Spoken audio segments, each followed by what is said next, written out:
When I was a very little kid, my grandpa used to take me to the Memphis Tigers games at the Coliseum. And I don't remember much about the Coliseum other than this big round cotton candy machine. They used to put that little stick in and get the cotton candy out. And I remember exactly where our seats were. You'd walk into our section, walk down 2 steps, second row on the left from the top. That was where we sat. And pretty soon thereafter, the Tigers moved to the Pyramid. And most of all, about this era, when Penny, I think, was a freshman, you may remember those giant paper pennies that they gave out at the games. And I remember that my grandpa Papa, he kept one at his house for ages. And I loved that thing. And now Penny's our coach. I wish I still had it. Papa and my family kept taking me to games when we moved to the FedEx Forum. And even though now he has passed away, most every time that I'm there cheering on the Tigers or the Grizz, I think of him. And I feel his presence with me. And that's one of the many reasons, just one of the many reasons, why our little stadium downtown is so great. It's a place where we can spend time with people we care about. It is there that we come together as a community to support a cause bigger than ourselves. It has special rituals and traditions and songs. You know, defense, Tigers, defense. Not as pretty as your last song, Emily, but a song all the same. And in those ways, the Forum is not so different from this place, from this space. So setting aside the barbecue pork nachos, is the FedEx Forum holy? Is it sacred? Can we find God there? It brings up the question, what makes a space holy? Well, in this week's parashah, in our Torah portion, God commands the Israelites to build the Mishkan, the portable tabernacle, the first physical human-built dwelling place for God. God says, "Va'asuli mikdash v'shechanti betocham," make for me a sanctuary that I may dwell among you. And every synagogue in the world, including this one, is known as a mikdash ma'at, as a miniature tabernacle, a renewed remnant of that first sacred space that our ancestors built. But what makes this space holy? I love this tapestry and our stained glass. But is that why God dwells here? Is it because this is a space where we come to celebrate, as we will tomorrow with members of our community rejoicing under the chuppah, uniting their 2 souls together as one?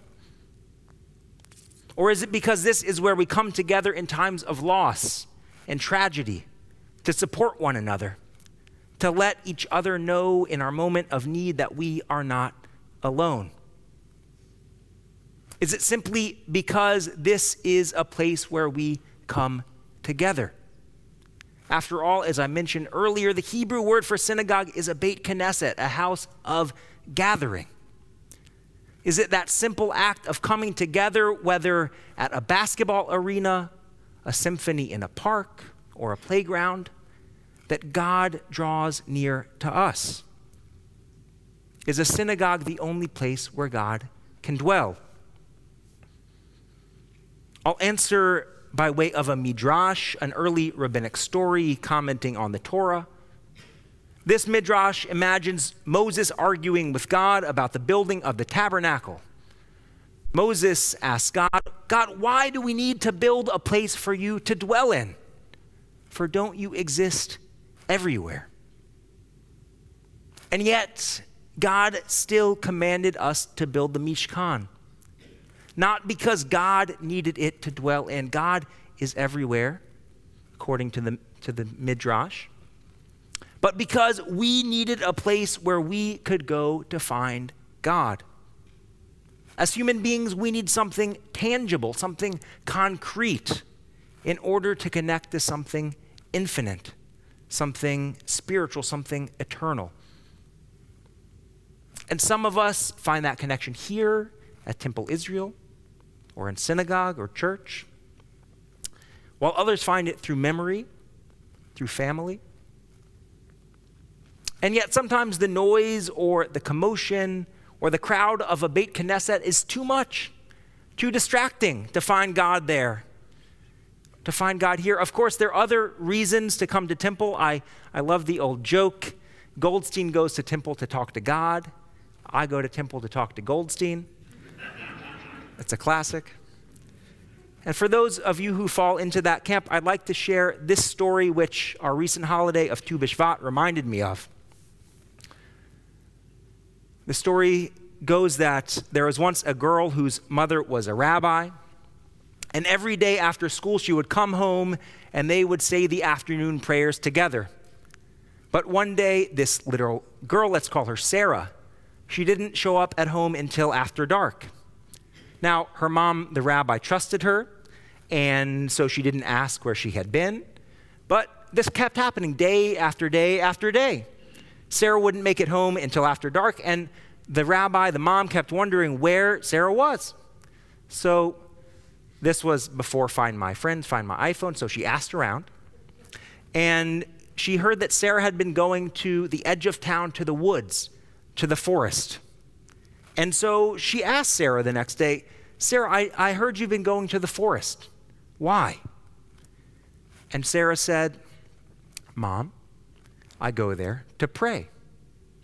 Now, as a rabbi, she was probably proud of this answer, but she was also a little bit confused. She said, Sarah, why do you have to go all the way? Why do you schlep all the way to the woods, out of town, to pray? Don't you know that God is everywhere?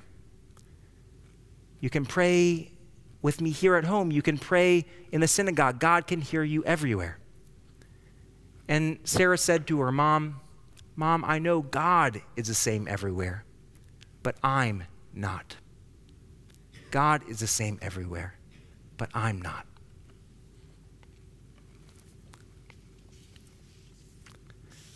Tonight, I just want to close with one more story. This one told of the great Hasidic Rebbe, the Kotzker Rebbe, Menachem Mendel of Kotsk, who lived in the 19th century in Poland. And one day he asked his students, where does God dwell? And one student responded, Rebbe, everyone knows that God dwells everywhere.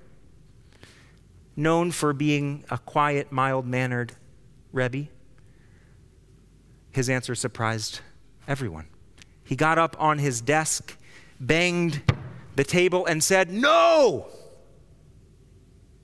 God dwells wherever we let God in. And this Shabbat, and moving forward in our lives, may we build, or may we find, or may we gather in spaces that make room for God. And most importantly, may we build, may we cultivate, may we find that space within ourselves. Go Tigers, and Shabbat Shalom.